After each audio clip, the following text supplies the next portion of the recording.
Hello. Oops. Sorry if I scared you there. Got my gate on here. I'm trying to make it so you don't hear the guitar when I play. Here's what we're going to do. I'm just going to play around with some BiasFX2 settings here.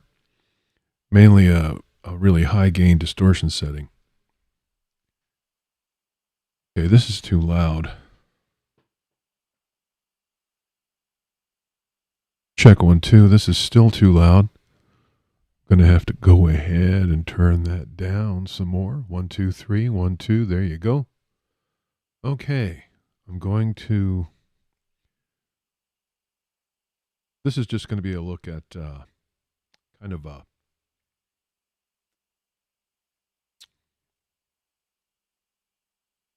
Well, can I edit this after the fact? I hope so. All right, this is just going to be a a look at BiasFX2 with a high gain distortion sound. And what I wanted to do was to try to design a decent high gain sound with a very low noise floor. So I built an amp in BiasFX2, in Bias Amp actually. It would be this one here. And it kind of gives me a good dirty sound to start with, and then I just put some boxes in front of it. And I've got a gate engaged, but let's take the gate out, turn the guitar all the way up.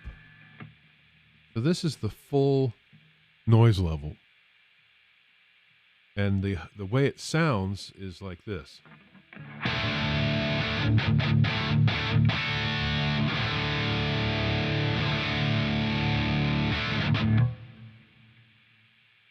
So it seems like a pretty good signal to noise ratio.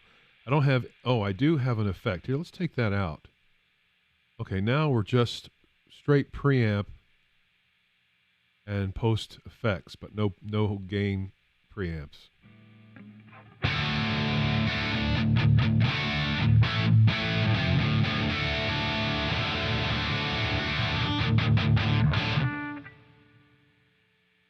Not bad, right?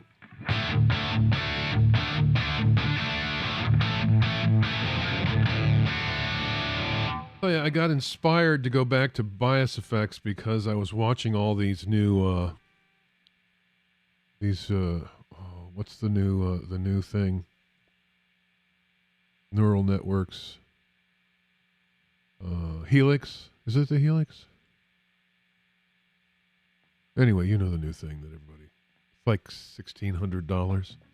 And I love it. I mean, I would, if I had it, I'd probably never come out of the house. But I had to ask myself, do I really need something like that for $1,500? I mean, I'm not a gigging musician, so obviously that makes a big difference. I mean, if you've got multiple setups and you're touring or you're playing in a gig or something, it definitely makes sense. But for somebody that's, I don't know, I just record at home, so that kind of quick switching amp modeling thing is not really something I need, but it's very, very tempting. And so I went back to Bias Effects and I thought, can I squeeze out a really satisfying high gain sound out of this thing? I mean, to me, part of the problem I had wrestling with it before was with noise levels. And I have a good guitar cable for a change. I don't really have anything going on special here as far as the AC connections. Now, I will say, occasionally, I will get RF or something that sounds like RF coming up the power supply to the iPad, which can be problematic. But I also have a very high capacity battery that I can use in lieu of that if I have to do some recording and I can't putz around with trying to get the noise from the AC charger out of the sound. But this right here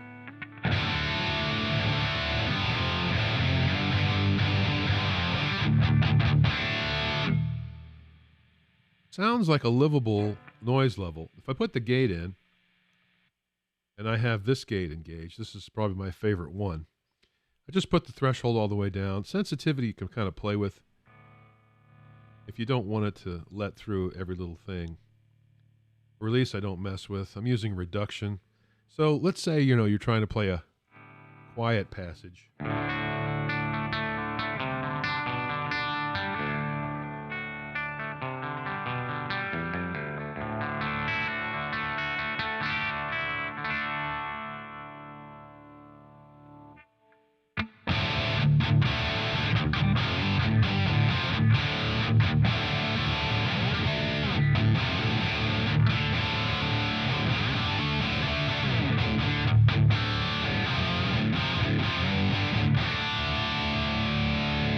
So that makes me pretty happy.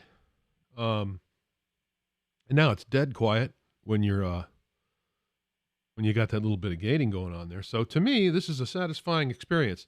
I will say it has a little bit to do with this amp that I set up, and that's another whole big story to kind of go into that. I did this a long time ago, but that's something I think that this positive grid suite kind of gives you a little edge, a little fun edge, for a fraction of the cost. You can play with amps all day long, and if you're the kind of guy that likes to play around with that stuff, like I am, it's kind of fun. I mean, sure, it's not like the real physics of the actual universe, but it's. I mean, if you look at it like a game, and each game piece has its own particular function, and it has to do with a guitar amp. What you have to do is try to put the pieces together to make it sound the best you can for the sound you're looking for, and it's kind of fun. And you get speakers, and now this one has the guitar match, which can be fun too.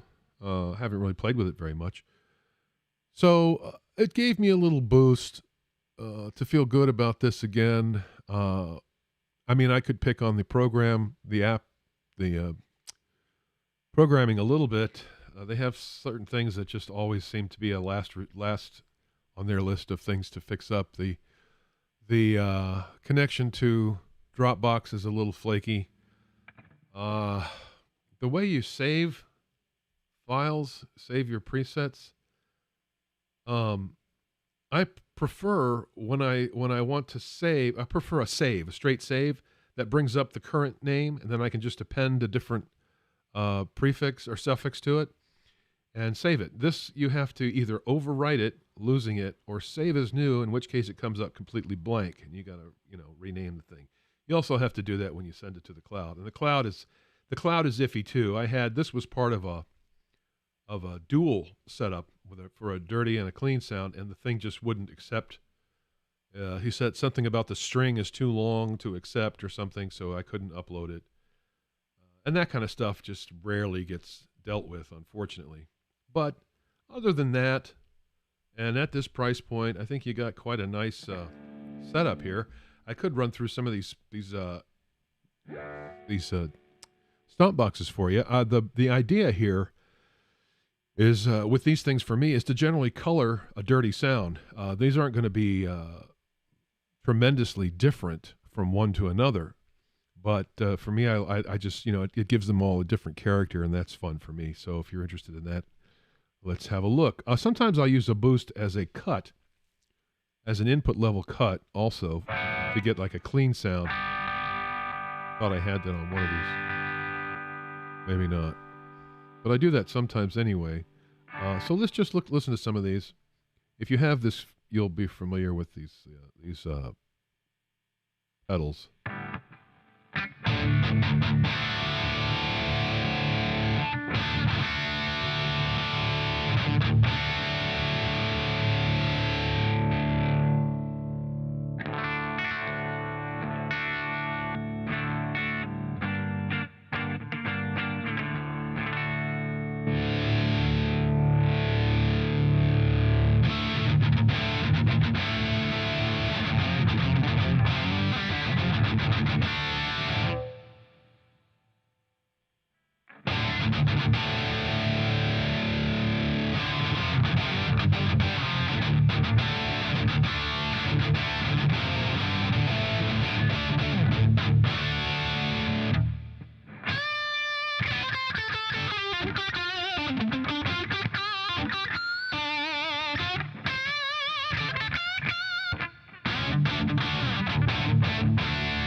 This you can kind of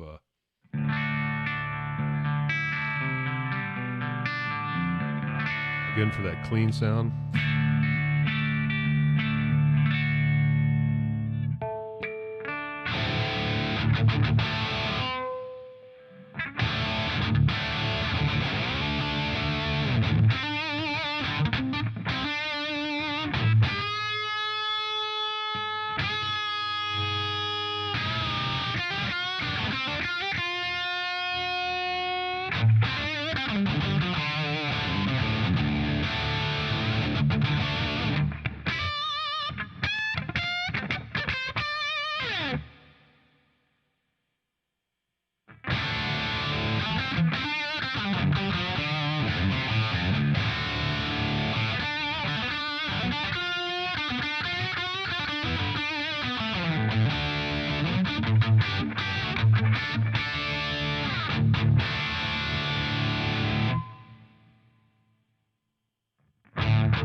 This thing, they really changed this. Now, in BiasFX, the first edition, this sounded a lot different. It's really honky now, and I don't really know if that's what the original was what it's supposed to sound like, but it's almost unusable. It sounds like a cocked wah.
See what the noise level is with that.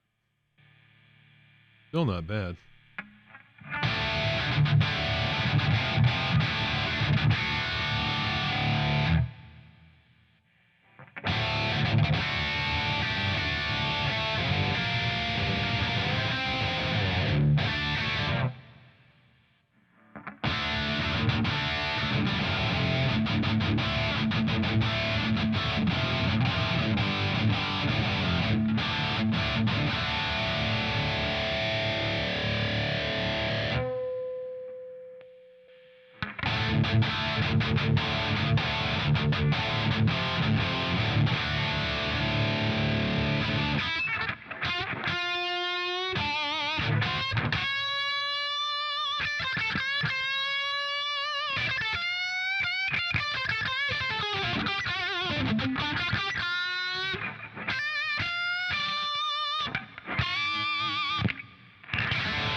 Okay, that's all the front end stuff. Now on the back end, I do have to admit there's some EQ here.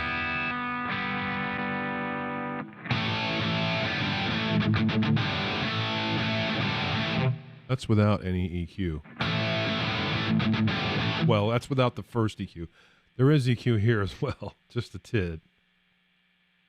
But this, now this, both of them.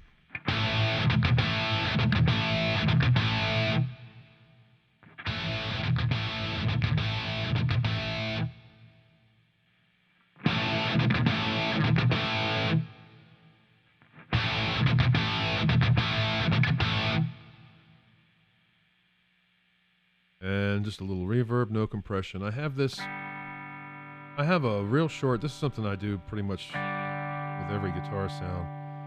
The delay times are 10 and about 22 to 24 milliseconds with no repeat at a pretty low level.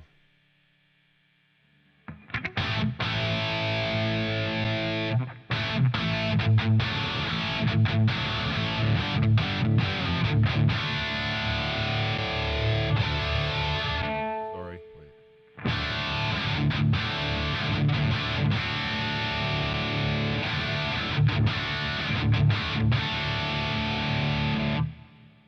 Sometimes I turn it off, but sometimes it just adds that little bit of air. This sound has a nice high frequency content, so it doesn't really need it that much. Let's see what this does.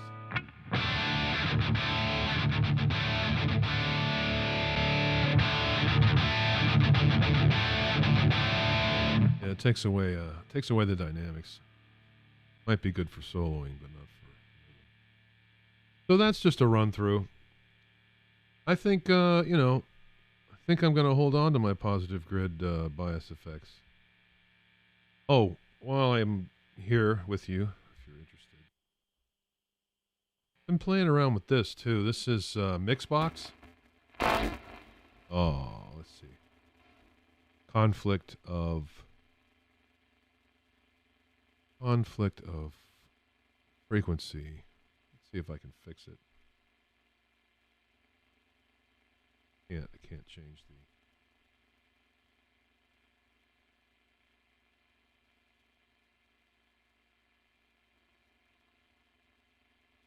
the. Okay, well, we can restart it.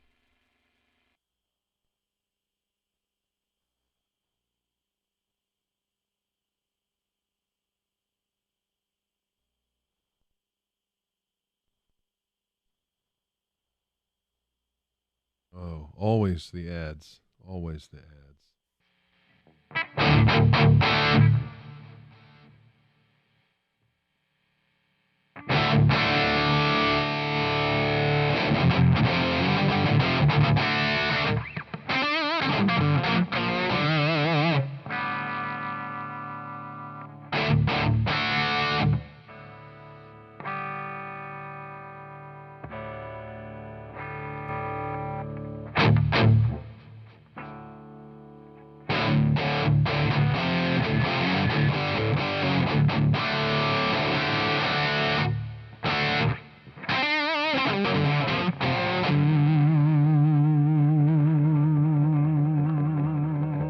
This thing has a nice sound. It's hard to get a real high gain for me so far anyway. I've been playing with it just a little bit here.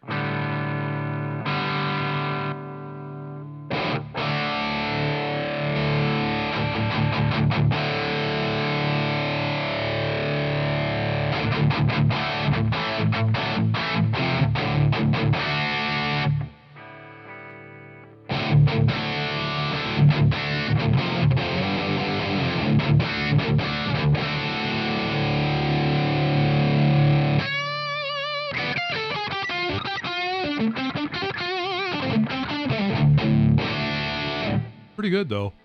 Again, also very quiet. No gating here at all. Just the straight input of the guitar. I'm using iRig HD2. Flimsy little plastic thing with that sticky rubber shit on it.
So these are some decent crunchy tunes, crunchy sounds. Not really high gain.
Well, that's just a look at some OS apps. I don't know. I think they're pretty. They fare pretty well for themselves, I would have to say. So if you're kind of you've been looking at that new whatever it is, what is it, Helix, and you're like, man, I really want that, but you have a like a normal life